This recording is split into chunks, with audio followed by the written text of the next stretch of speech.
spending by deconstructing the administrative state. And here's the president talking about some of his budget priorities. Let's take a look. We are proposing a budget that will shrink the bloated federal bureaucracy, and I mean bloated. My administration is also following through on our promise to secure, protect, and defend that border within our United States. Our southern border will be protected always. It will have the wall. You see what we're doing with our military. Bigger, better, stronger than ever before. You see what's happening? And you're already seeing the results. Our budget calls for one of the single largest increases in defense spending history in this country. Also tonight, President Trump, he strikes back against the alt-radical left that is once again putting the lives of you, the American people, at risk by going judge shopping. Why? To shut down the president's revised travel ban. Now, that's tonight's very important opening monologue. All right, it was not hard to see this coming. Two Barack Obama-appointed federal U.S. district judges have blocked President Trump's revised travel ban executive order from taking effect. Now, true to form, President Trump is doing what he always does, and that's fighting back. You got to love it. Watch this. Hundreds of refugees are under federal investigation for terrorism and related reasons.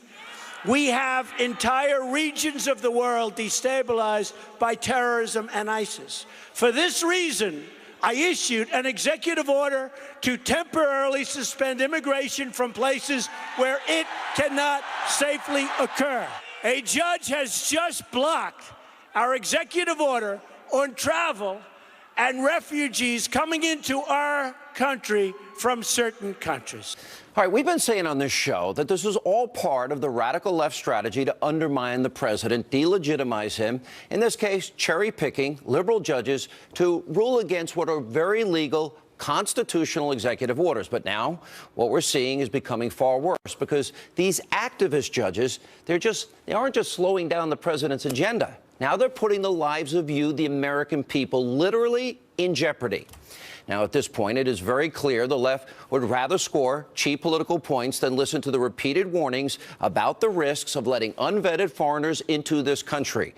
And it's important for the left to hear this because these warnings initially came from Obama-era top U.S. national security and intelligence officials that ISIS would infiltrate the refugee population. Take a look. Would that bring in Syrian refugees pose a greater risk to Americans? I mean, it's clearly a population of concern. The concern is in Syria, the lack of our footprint on the ground in Syria, that the databases won't have the information we need. So it's not that we have a lack of process, it's there's a lack of information. And that obviously raises grave concern as to being able to do proper background checks of the individuals coming into the country. Yes. I don't obviously put it past the likes of ISIL to infiltrate operatives among these refugees. We can only query against that which we have collected.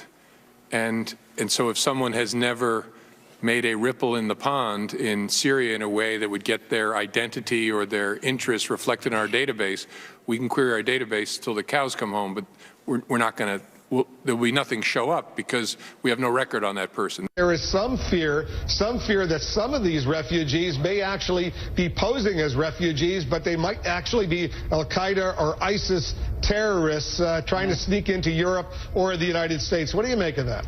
Well, certainly that's a possibility. I mean, you can't dismiss that out of hand. We should be conscious of the potential that Daesh may attempt to embed agents within that population. The group is probably exploring a variety of means for infiltrating operatives into the West, including in refugee flows.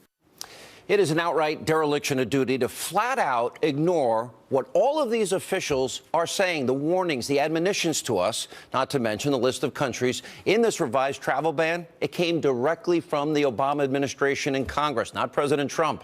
And to the alt-left critics of the ban, I urge them to take a look at Fox News. Reporting from last week, here's the headline. Iraqi insurgent fighter allegedly lied about identity, got through extreme vetting.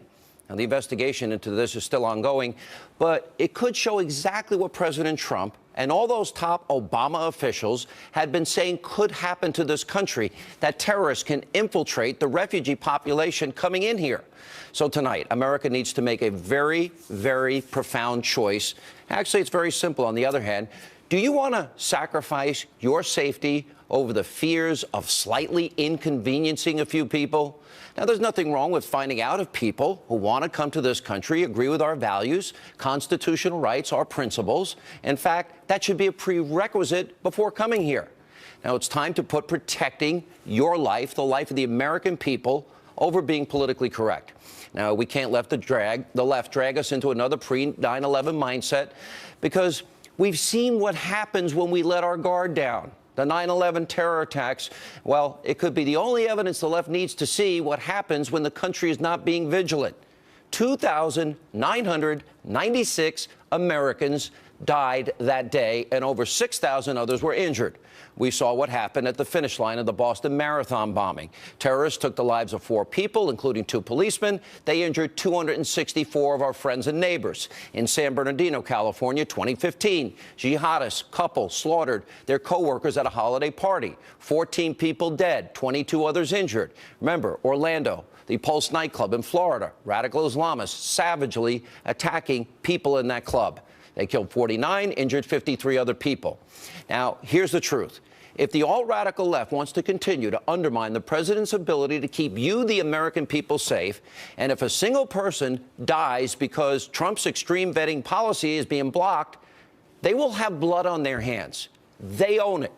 Here now with reaction, the editor of LifeZette, editor-in-chief of LifeZette, Fox News contributor, nationally syndicated radio host, good friend of the program. This is not a joke, because all these instances happen here. If you want to come to America, is it really, really that bad that we're going to check out that you're coming here as a friend, not a foe? Is it really that horrible to do that? Now, Sean, you hit the nail on the head. The president's responsibility, supreme responsibility, is to safeguard our independence and freedom, safeguarding our security. And without security, our freedom doesn't mean a lot. You have to have a secure nation. And our framers entrusted the executive, the chief executive, the president, with this responsibility. The fact that we have district court judges in Maryland, in Hawaii, in Washington State, or Oregon, or California, or pick your poison, who want to, just on their own, with a stroke of a pen, and a lamely argued opinion, lamely written opinion, want to just wipe all that away. I mean, I can now really understand why Judge Robert Bork believed it was probably time to circumscribe the jurisdiction of the federal judiciary, because it's gotten out of control, completely absurd in these rulings. And even if you don't like the policy of what Trump is doing, President Trump is doing, the legal reasoning is preposterous. And most serious legal scholars understand what I'm saying when I say it. Well, let me pick your legal mind then, because you are an attorney. A lot of people may forget that, part of your many credentials and background. But they actually use the Establishment Clause here, which is obscene and absurd when you actually look at this. And then there was no analysis of the authority that's actually under the Constitution that gives the executive branch or the president as commander-in-chief. But we have 8 U.S.C. 1182, 8 U.S.C. 1187. The statute gives the president the authority over immigration determination, and 1157 gives the president broad authority over the refugee issue. Yeah, entire classes of people. Right, entire classes of people can be excluded from the country if the president sees fit to do that because of any number of considerations. The statute is very clear. The Constitution, nowhere in the Constitution does it prohibit the president of the United States from doing exactly what he did. And even if this was a Muslim ban, let's cede it. Okay, let's cede that issue to the left, and I don't substantively, but just for the sake of argument. Even that wouldn't be prohibited under our constitutional understanding. That's not what the framers intended. And again, we have activist judges. Both of these appointees of Barack Obama. One of them's entire experience has been in the government. The Maryland judge, which you might already have covered, Sean, was involved in the Benghazi issue. Chuck Grassley urged other Republican senators to vote against his confirmation because he was at the Homeland Security, the State Department, excuse me, during the Benghazi issue. We don't have to get into all of that, but these guys are political players. And they're making a political statement in these opinions, and anyone who cares to look at this fairly will conclude that. All right, let me go to the issue. This is one of the strategies that was actually outlined by David Brock and his group of rich donors. But one of the strategies is, you know, to tie the Trump administration up in the courts. Clearly, this is being judge shopped. Clearly, not only do they go, apparently the judge who issued the ban in Hawaii is apparently a former classmate of Obama's, law school classmate, but they also wanted to go to the Ninth Circuit. They're overturned about, what, 80% of the time, one of the most overturned courts in the country. So it makes it harder. They have this ability to tie it up. Now, I think it goes to the Supreme Court. Supreme Court, I can't imagine, is going to go along with this reasoning. What do you think? I think you're right. The judge shopping is something that has vexed both Democrat presidents. Donald Trump doesn't like it, but neither did Obama like it when the DACA case came up, and there was a district court judge in Texas who stopped those work permits from going forward. But again, it goes to the question of the judiciary, Sean. And I think we all focus on the executive branch, we focus on the legislative branch, and that's understandable. But right now, there are 90 key vacancies on the federal bench that Jeff Sessions, the Trump administration, those guys have got to fill those vacancies, because there is going to be extreme havoc being wreaked upon the Trump agenda. He's the president of the United States, but extreme havoc, roadblocks, monkey wrenches. There'll be frivolous lawsuits filed. Some of them will be thrown out, some won't be. And this will be a constant problem they have to deal with. They've got to fill these vacancies and get great judges in there who do not make the law, but follow the law.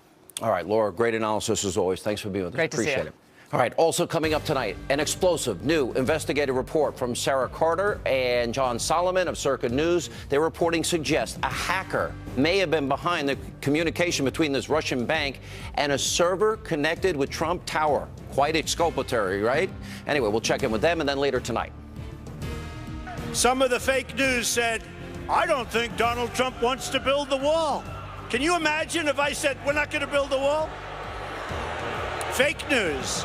Fake news. President Trump says a border wall will be built, despite what the mainstream media is reporting. Lou Dobbs will react to that, and also tonight. I don't remember the last 3 days because I've been so up. All right, it's that time of year again. Ever wonder what happens? Your kids head off to spring break. We sent a Hannity producer this time down to South Padre Island, Texas, to find out how dangerous this might be for your children. Straight ahead. Quote, reported to U.S. authorities that mysterious communications resumed recently between one of their computers and an email server that is tied to Donald Trump's business empire, and it has developed evidence the new activity may be the work of a hacker trying to create a political ruse. Sarah and John are here to explain more. All right, step one you found out was there were two investigations, one FISA warrant, one other warrant. As looking into the broader issue of Russia influencing the campaign, not about Donald Trump, right? That's correct. They discovered nothing, including even though they did have access to the server, or at least a server, that serves at Trump Tower, correct? That is correct. They had access to some computer logs, right, that showed what was going on there. That's right. All right. Step two, and again, no evidence found. They moved on. They didn't even think it was a big deal at all, this idea of connections between the Trump campaign and Russia. True? That's right. That is correct. Yeah, very true. All right. And last night you talked about a woman, big donor to Hillary Clinton, that with a computer background, that she and others were the ones advancing and pushing the story of the Russia-Trump connection. True? Yep. That is true. Right. Okay. And the media ran with it. That's where we got the New York Times saying Trump was wiretapped, et cetera? Well, it was certainly one of the storylines that raised suspicion that Donald Trump had something secret and nefarious going on with Russia, which we now know the intelligence community never believed and still doesn't believe. What did you think? That's right. Go ahead, Sarah. Multiple reports. I mean, this server connection last year, when these reports started coming out, I mean, it was everywhere. In fact, even today, Sean Spicer was talking about it as press conference. So these pings between Trump's server and Russia's Alpha Bank became a whole fodder for many stories across the United States during that time. Correct. All right. So now you've taken it to another level just late today. And the other level, I'll let you begin it, Sarah, that Alpha Bank is asking the Justice Department to help unmask where the pings are coming from. They believe it's in the United States, correct? That is correct. They believe it's a third party masking these pings, that they're connected to a server inside the United States. And think about this, Sean. They are asking, a Russian bank is asking the U.S. Justice Department to investigate this. They were hacked 3 times this year. This is how they figured this out. Because in February, there was a hacking. Then in March 11th and March 13th, they were hacked again. But they were able to trace this. So now they've gathered this evidence, and they are willing to share it with the Justice Department. That's what our sources have told us, that they're going to share all this evidence with the Justice Department in the hope that they'll find out who is doing this hacking. All right. John, I want you to weigh in on this, because we don't know for sure if the other 2 hacking attempts that this bank dealt with, which kind of led to and snowballed into this investigation in the first place, right? We don't know if it's the same as the recent hacking attempts, do we? But do they suspect it was also outside of Russia in the United States that it could have happened? Yeah, no, absolutely. So talking to people close to the new investigation, the bank last year thought, listen, this was just simple computer communications going on when spam email hits a server and it bounces back and says, I don't want your spam email. They're now beginning to rethink that, thinking maybe there was a hacker all along trying to create a political hoax, trying to create the impression that there was something nefarious going on. So take a look at this story's evolution. A week before the election, headlines that Donald Trump has a secret computer connection, a backdoor way of talking to the Kremlin. Then we find out it's perpetrated by someone or advanced by someone that has a Hillary Clinton sentiment and pushing the story. Now we find out maybe the whole thing could be related to a computer hoaxer trying to create the impression of it. Now that's how the story's been evolving over this last week. So the bottom line is we do have our intelligence law enforcement have looked into it. They have found 0 evidence. Now, there was the WikiLeaks revelation that shows that the CIA has the capability, and I'm not accusing them, but they have the ability, the technology, where they can take malware, Russian malware, et cetera, and they can actually be the hackers within the CIA, but put the fingerprints of the hacking on China, Iran, Russia, or any other country. So we know this technology exists. Sarah, right? We know this technology exists, but also there are hackers out there that have this capability as well. So we just don't know. I mean, was this done? Will we ever find out the truth? Was this done by some kind of government entity? Was this done by a separate hacker working with another group? Is this connected politically? Well, when is the FBI or when are our intelligence officials going to say, we have nothing here? I mean... Well, they have something. Oh, they have something.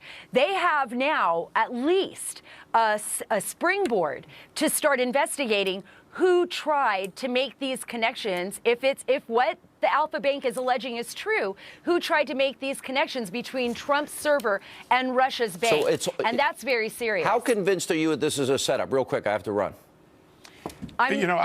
I think that the most recent ones, there's going to be very strong evidence. When you look at the logs, this was somebody trying to create a trick, create the appearance. We will have to go back and see if they can recreate what happened in the fall and get to the truth. Unbelievable. We're going to keep having you guys on. You're doing great work on this. And I don't think either one of you are the member of the right-wing conspiracy like me, so we appreciate your hard work. It's fascinating. This is almost as interesting as Homeland to me. Thank you both for being with us. Thanks a lot. And up next tonight, right here on Hannity. Some of the fake news said, I don't think Donald Trump wants to build the wall. Can you imagine if I said, we're not going to build the wall? Fake news. Fake news. President Trump, he struck back at his liberal critics for lying about the border wall being built. That is coming up in my mini monologue with Lou Dobbs, then later tonight. What time did y'all start drinking today? 1 hour ago, but like 7 shots in 7 minutes, so we're good. We sent a Hannity producer to South Padre Island, Texas, to expose exactly what your kids are doing on spring break. It's getting worse. We'll show you. President Trump, he struck back at the alt-left propaganda destroy Trump media, who claimed he will not build a wall with Mexico. Take a look. We will build the wall. Don't even think about it. In fact, as you probably read, we went out to bid. We had hundreds of bidders. Everybody wants to build our wall. Usually that means we're going to get a good price. We're going to get a good price, believe me. We're going to build the wall. Some of the fake news said, I don't think Donald Trump wants to build the wall. Can you imagine if I said, we're not going to build the wall? Fake news. Fake news. It is so fake. It's vicious. Now, even in the face of these attacks by the alt-left destroy Trump media, when it comes to his campaign pledges, President Trump's not backing down, and that is tonight's mini monologue. All right, the president's made it very clear that he is going to deport criminal illegal aliens and he's going to build the wall. It was one of his key campaign promises. Now, that's not stopping the left and the press from relentlessly attacking the president. Now, as we have shown you, I have personally been down to the border at least a dozen times. I've been on boats. I've been flying in helicopters, on horseback, all-terrain vehicle. The horseback was embarrassing, but I tried. I've seen drug warehouses, huge drugs targeted to this country. I also saw tunnels that were drugged. I've seen illegal immigrants being detained, including one gang member. And in 2014, with Governor Rick Perry, I sat through a briefing down in Texas where we were shown shocking statistics about how illegal immigration and crime was affecting Texas alone in a 7-year period. Watch this. Criminal aliens have been responsible for about 642,000 offenses, criminal offenses. Governor, I've been down to the border 8 times now. 8 times, and I'm learning things here today that I never knew of, and I like to consider myself pretty informed on this issue. 642,000 crimes in 7 years have an orchestra that we have brave men and women that are literally using military tactics to fight what they consider to be cartels. 642,000 crimes in a 7-year period impacting you, the American people. Our communities are being hurt every day by the drugs that are pouring across these unprotected borders. The president says he wants to stop this from happening. He has already taken the steps to make you, the American people, safer. And today, President Trump released his budget proposal, which over the next 2 years calls for $4 billion to fund the construction of the wall. Keeping a promise. Here with reaction. He's been all over this for many years from the Fox Business Network, our friend Lou Dobbs. He's keeping his promises. Why do they not believe him at this point? I think it's important we talk about who they are, and it is fake news. It is the national left-wing media. We don't need to call them liberal media any longer. I mean, these guys have moved so far. Watching Sean Spicer today, contending with that group of quote-unquote, air quotes all around it, journalists, it should have been embarrassing to those people. This is the president. What other president has talked about drugs as President Trump? None of them have talked about drugs in that way and focused on the border. He said he's going to build a wall. That's to stop human smuggling, certainly. But you also see his great passion in evidence every time he talks about the heroin epidemic in this country, because most of that heroin is coming across the border from Mexico. Most of methamphetamines, marijuana, cocaine. He is the only one who's had the guts to step up and actually say these words. We're going to fight the cartels who smuggle the drugs and the human trafficking is out of control as well. And I mean, and he doesn't get credit from the national media. There isn't one clever columnist over at the New York Times that has both the integrity and the soul to talk about fellow Americans the way the President of the United States does. It's like he's lied about in ways that I don't even know if it's worth responding. I get lied about. You've been lied about. I don't care.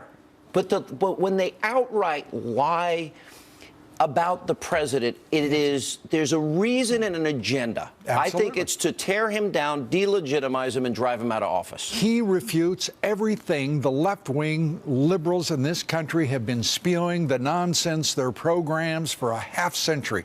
Go to any major city, look at the crime rate, look at what's happening with gun violence in the cities with the most stringent gun control laws. Right. Look at the programs that aren't working but are being funded by the billions of dollars. He is bringing truth and reality to a whole group of politicos who are on the left, and they will not abide being confronted directly by a man who delivers on his promises and knows what he's talking about. You know, with all the noise we hear from a lying media, don't you think that at the end of the day, when we have a re-election in 2020, that it's all going to be about what promises he's kept, and all this noise is meaningless? I think you're exactly right. And those Democrats, those liberals, those lefties who are dreaming of 2020, it's going to be their worst nightmare, and they've got an indication of it already, Sean. This president is keeping promises, and one of the things, if I may, I noticed in that rally in Nashville, he was with his friends. They were talking about a common adversary. And he is more comfortable with the people. Those are the people who matter for all of us. He doesn't have to do another interview again. He really doesn't. Just go directly to the people. I think that's exactly right. Well, I don't like that, because as long as he keeps me and you in the loop, I don't care about these other people. Absolutely. We can make that recommendation strongly. Yeah, we'll try. All right. Lou, thank you. Coming up, alt-left propaganda analyst Rachel Maddow trying to defend her laughable, quote, big get from earlier this week. That is, Donald Trump in 2005 paid $38 million in taxes, a higher tax rate than her own company, and even Barack Obama and Bernie Sanders. Anyway, we'll get to that. Also, Austin Goolsbee, Corey Lewandowski will weigh in on that and much more straight ahead.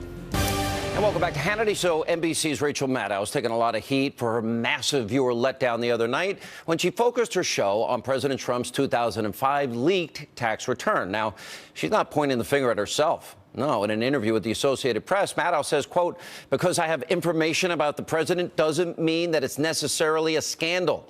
It doesn't mean that it's damning information. If other people leapt to that conclusion without me indicating that it was, that hype is external to what we did. So, I get it. It's the viewer's fault that they were let down. Oh, okay. Rachel tweeted this, though, the quote, breaking, we've got Trump tax returns tonight, 9 p.m. Eastern time. Seriously. And then one of her liberal colleagues, Lawrence O'Donnell, tweeted out, quote, yes, seriously, I will be watching. And then, of course, this is the night we've been waiting for. Well, sounds like a typical liberal to me. You know, sound like Obama blaming George Bush for 8 years. Here's reaction. Former Trump campaign manager Corey Lewandowski, former Obama economic advisor Austin Goolsbee. Austin, he paid a higher rate. He paid $38 million in taxes. You're the economic guy. He paid a higher rate than Comcast NBC, a higher rate than the Obamas at 19%. He paid more in that 1 year. The Obamas paid $6.1 million in 16 years. He deserves a pat on the back. He looks pretty generous to me. Well, I don't know. That was 12 years ago. I'm surprised you're going through this, Sean. I thought you don't like them releasing this kind of information. No, I don't have a problem with NBC reporting it at all. But I would like to. But whoever leaks it, that would be a felony, and they would get 5 years in prison. I was going to say, Sean, that I'm going to be upset on your behalf because, as you know, I have been totally consistent on both WikiLeaks against Clinton and on the things against Trump. I don't think people should be dwelling on getting illegal stuff and illegally releasing it. I don't think they should be doing that. Listen, and I can appreciate that point of view. But you know what? In journalism, it doesn't matter if you're an advocacy journalist or a liberal journalist like Rachel is. In that sense, she's protected. But, Corey, that's not the point. I think the bigger point is here that here you have the fact that they tried to tie this to a 2005 property sale of a Trump property to a Russian oligarch where he more than doubled his money, and somehow the Russians in 2005 knew that he was going to be president, elected in 2016, and take the office in 2017, and somehow they were buying some influence back then, when NBC couldn't even figure out on election night that Donald Trump won, is a little bit humorous to me. Sean, it's amazing. I'm gonna tell your readers, your listeners, something that they may not already know. Donald Trump is really, really rich. He made $153 million 11 years ago. He paid $38 million in taxes. What we know is he bought a piece of property and he sold it for double what he paid for it. Good for him. That's what smart business people do. You know, if the liberals had their way, they'd want to be saying that he took a loss on the property. The bottom line is he did what is very best for his family, for his business, for all the people who work for him. He paid 25% in taxes, an effective tax rate at the federal level. Now all of a sudden the liberals don't want to talk about that. They don't want to talk about the fact that Bernie Sanders paid 13% effective tax rate. Donald Trump paid 25%. Nobody is now saying, well, Donald Trump isn't really rich anymore. He made $153 million 11 years ago, Sean. This is real money even to liberals. It's amazing. Yeah, your friends, the Obamas, they're not doing so well. They're not keeping up with Donald Trump's rate. They only paid $6.1 million in 15 years, and Trump paid $38 million in a single year. And the Sean, Obamas paid a 19% tax rate, much lower than Donald Trump paid. Wait, Sean, it almost sounds like you're talking about the tax returns that President Obama released, and you're comparing them to the tax returns that President Trump never released. This is from 12 years ago, Sean. Right. It was we would found like in a mailbox. to see, as all Vladimir the Putin, presidential here, might have put it candidates there. of all the last 45 years, every president has released their tax and you know returns what? except There's no Donald Trump. obligation, Sean, no legal obligation there's to no do so, obligation. is there? There's no obligation, right? Is there anything that could be on the tax returns that would make you upset if you found out that he had received actually direct payments from Russian oligarchs? Barack Would that Obama's upset you? birth certificate, for crying out loud. He didn't want to release that either, Sean, which was stupid. He went after Barack Obama's birth certificate, said he wasn't born in this country and wasn't a citizen. Did that bother you? Sean, Sean, what's amazing is now they don't want to talk about Donald Trump's tax returns. Van Jones, who is no supporter of Donald Trump, said this was a nothing burger. The fact is Donald Trump paid 25% effective tax rate, and he made $153 million. He's really, really rich, is what he's always said. And now the liberals don't want to talk about it because he's paying more in taxes than Barack Obama or Bernie Sanders combined at this point almost. All right, guys, appreciate you both being with us. All right. Big controversy. McDonald's. Now, I love a quarter pounder with cheese, French fries, and a Coke, one of my favorite meals. Anyway, their Twitter account was hacked earlier today. They put out a nasty tweet about President Trump. We'll tell you what it said. We'll get reaction from the one and only Herman Cain, and very nasty voicemails today. And there you got it. They're back. College kids hitting the beach once again for spring break. This time, we sent a Hannity producer to South Padre Island, Texas. You think your kids are having fun? How dangerous is this? We'll expose it. Coming up. To eat McDonald's, and I'm on a diet right now, but I'm so addicted to McDonald's fries, and especially quarter pounders with cheese and a Coke. The best meal on earth. I'd eat it every day if I could get away with it, Herman. Hey, Sean, if it were not such a powerful brand like McDonald's, it would be funny. If this were XYZ Burger, nobody would care. But because it's a very powerful brand like McDonald's, it matters. But here's the other thing that McDonald's did right. They immediately responded so they could protect their brand. This is another indication that people have to be very careful of what they read on Twitter, what they read on the internet, or anywhere else. McDonald's did the right thing in protecting their brand, so I think they will come off unscathed from this. Yeah, I agree, and I'm grateful, because I would giving up a quarter pounder with cheese would be enormously hard for me, even though, again, I'm on my diet. All right, let's go to some other issues here. Imagine this. We'll put up on the screen Snoop Dogg's new video, music video. We've been talking about it. Pointing a fake gun at a clown dressed as Donald Trump and pulling the trigger. Let's show our audience.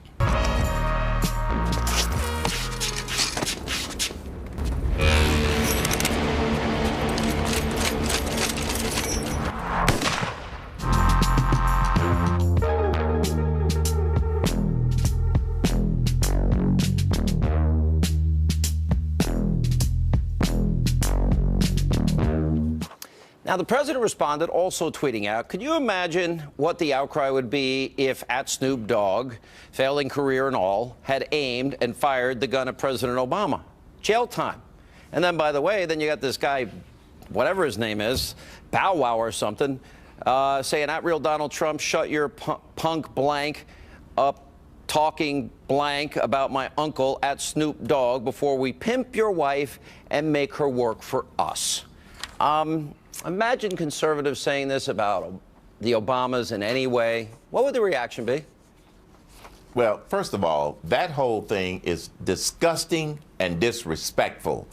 You don't have to agree with someone to respect them, and it also shows that he does not respect the office of the President of the United States of America.